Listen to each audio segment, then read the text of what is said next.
J'ai choisi pour évoquer Duroc le tableau de Couder, qui est une commande du roi Louis-Philippe en 1833, qui représente une visite de Napoléon dans le nouvel escalier du musée Napoléon du Louvre, qui a été construit par les architectes Percier et Fontaine entre 1809 et 1812.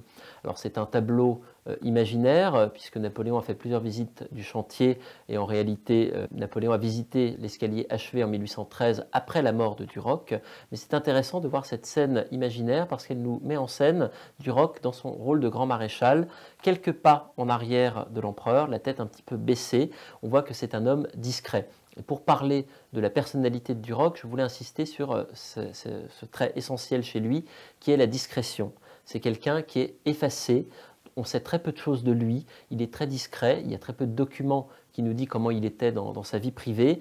C'est un petit peu un des grands mystères de l'histoire napoléonienne, de savoir qui était Duroc.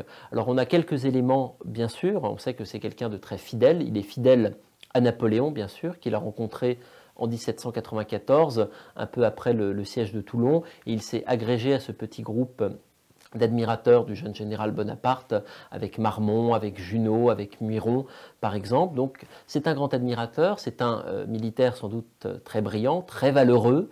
Il s'illustre en Italie, il s'illustre en Égypte, mais il n'est pas aussi, sans doute aussi brillant que les autres jeunes officiers autour de Bonaparte. Et Bonaparte le sait, sans doute, et il va décider de l'écarter petit à petit des champs de bataille pour en faire un collaborateur de cour.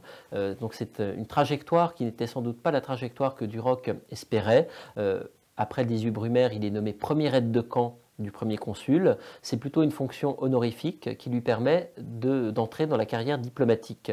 Il est chargé d'une première mission en Prusse en 1800, il va à Berlin, il fait très bonne impression à la cour de Prusse, puisqu'il a déjà cette aura de compagnon du général Bonaparte, mais aussi les bonnes manières d'un aristocrate de l'Ancien Régime. Donc c'est un homme de cour, et il va ensuite être envoyé à Saint-Pétersbourg rencontrer le tout nouveau tsar Alexandre Ier. Il repart en 1803 en Prusse, il retourne en Prusse à nouveau en 1805, à chaque fois pour des missions diplomatiques assez courtes, mais il a ce caractère courtisan. Et il a aussi ce caractère du diplomate qui est quelqu'un qui sait restituer les propos de son souverain et qui sait enregistrer tout ce que les diplomates étrangers lui déclarent. Donc il a cette bonne mémoire, cette sûreté dans l'élocution qui font les bons diplomates.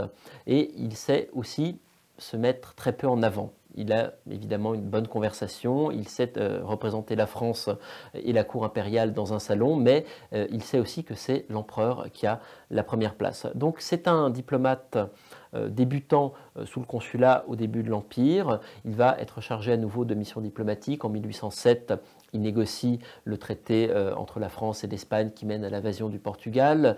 En 1809, il négocie l'armistice de Znaïm. Il est également toujours auprès de l'empereur comme grand maréchal, bien sûr.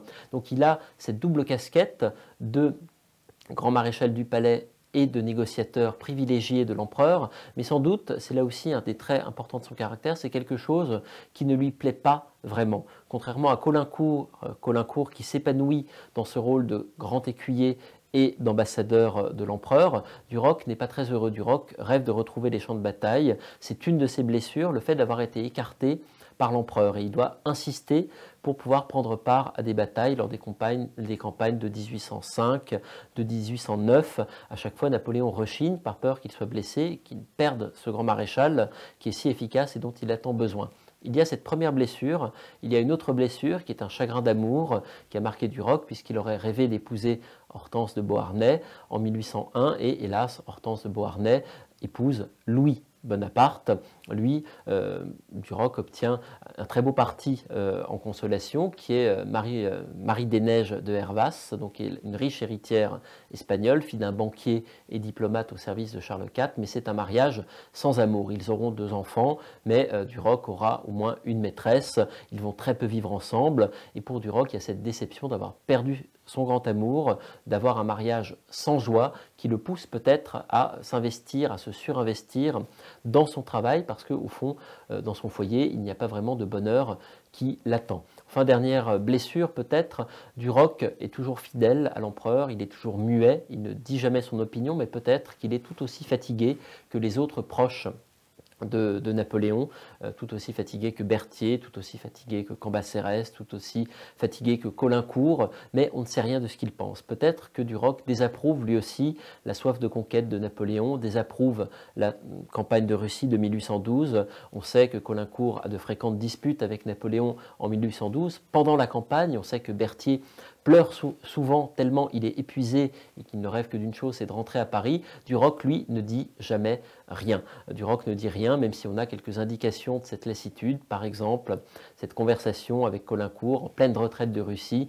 où il rêve de s'enfuir avec un ballon et de quitter cet enfer pour retrouver enfin Paris et le confort du château des Tuileries. Donc il y a cette fatigue de Duroc qui n'est pas perceptible, dont il ne parle pas vraiment, mais on peut peut-être la retrouver d'une autre façon.